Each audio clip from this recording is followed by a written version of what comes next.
The storm on PX 447 was worse than the weather drones had predicted.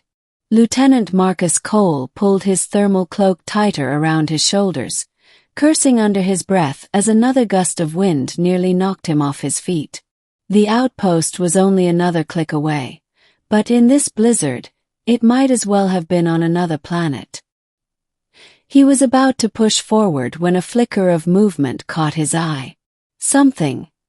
Someone was crouched behind a jagged outcropping of ice. Marcus hesitated, hand drifting toward his sidearm. Then he saw the figure shiver violently, arms wrapped around themselves. It was a girl. No, not a girl, an alien. Her skin was a pale lavender, her large luminescent eyes glowing faintly in the dim light. She wore tattered makeshift clothing, and her thin frame trembled from the cold. She looked up at him, fear and exhaustion warring in her expression. Marcus exhaled sharply. He'd heard rumors of the native species, small reclusive humanoids called the Veyl. The brass had labeled them non-hostile, but encounters were rare. And yet, here one was, freezing to death in the middle of a blizzard. "Hey!" he called over the wind, keeping his voice low. "You're gonna die out here."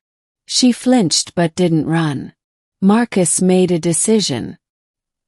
He unclipped his portable shelter from his belt and activated it. The tent unfolded in seconds, a small but insulated dome. He gestured toward it. "Get in. Warm up." The Veyl girl stared at him, then at the tent, then back at him. Her pointed ears twitched. Marcus sighed. "Look, I'm not gonna hurt you. But if you stay out here, you're dead." Something in his tone must have convinced her. She scrambled forward on all fours, darting into the tent. Marcus followed, sealing the entrance behind them. Inside, the thermal regulators hummed softly, already pushing the temperature to something survivable. The girl, now that he could see her clearly, she looked young, maybe equivalent to a human teenager, huddled in the corner, watching him with wide eyes. Marcus pulled out a ration bar and tossed it to her. She caught it with surprising reflexes, sniffed it, then devoured it in seconds. "Hungry, huh?" he smirked. "Yeah, this planet's a real paradise." She didn't respond, but some of the tension left her shoulders. Marcus leaned back, rubbing his hands together. "Oh, what's a Veyl doing out here alone?" She tilted her head. Then, hesitantly, she touched her throat and made a soft, clicking noise. "Wait, no translator." He tapped his wrist calm. "Hey Sarge, you got a minute?" "Found a local. Juvenile female. Looks like she's been out here a while." "Static." Then, "Cole, you're supposed to be at the outpost." "Yeah, well, the storm's worse than we thought. I'm holed up in a shelter. Found a Veyl. She's freezing." "Oz. Orders are no contact." Marcus glanced at the girl. She was still shivering. "Orders don't cover leaving sentient beings to die." Another pause. Then a sigh. "Fine. Keep her secure. We'll send a pickup when the storm clears. And Cole, don't do anything stupid." Marcus grinned. "When have I ever?"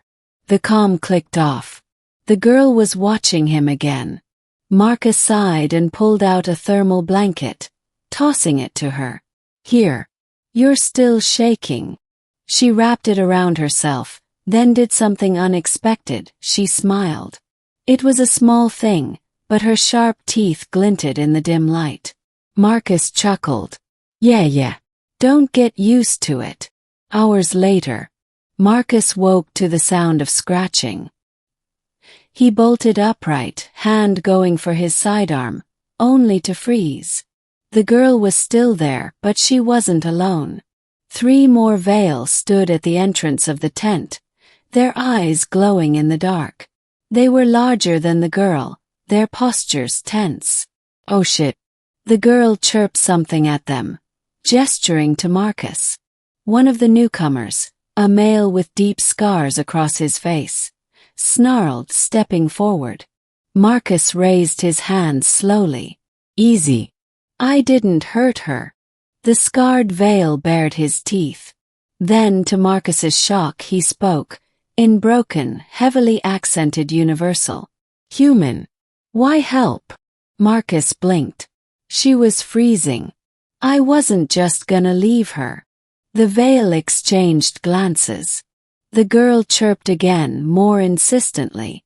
The scarred one grunted. Then slowly he lowered his claws. You, different. Marcus exhaled. Yeah, well, not all humans are assholes. The Veyl didn't laugh, but the tension eased. The girl scooted closer to Marcus, as if to prove he wasn't a threat. The scarred Veyl studied him for a long moment. Then he nodded. Storm ends soon. We go. He hesitated. You come. Marcus frowned. Come where? Home. The Veyl's home was a network of caves beneath the ice. Marcus followed cautiously, his helmet light cutting through the darkness. The tunnels were narrow but surprisingly warm, heated by geothermal vents. The girl, her name he learned was Lisha, led him deeper, chattering in her native tongue.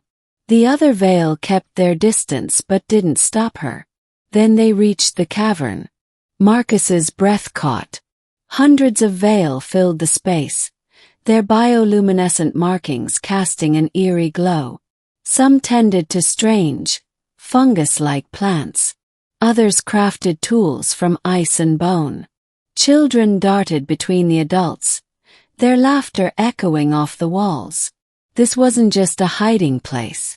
This was a city. The scarred Veyl, Torvak, stepped forward. Humans think we are few, weak. He gestured around. We are not. Marcus swallowed. The brass had severely underestimated the Veyl.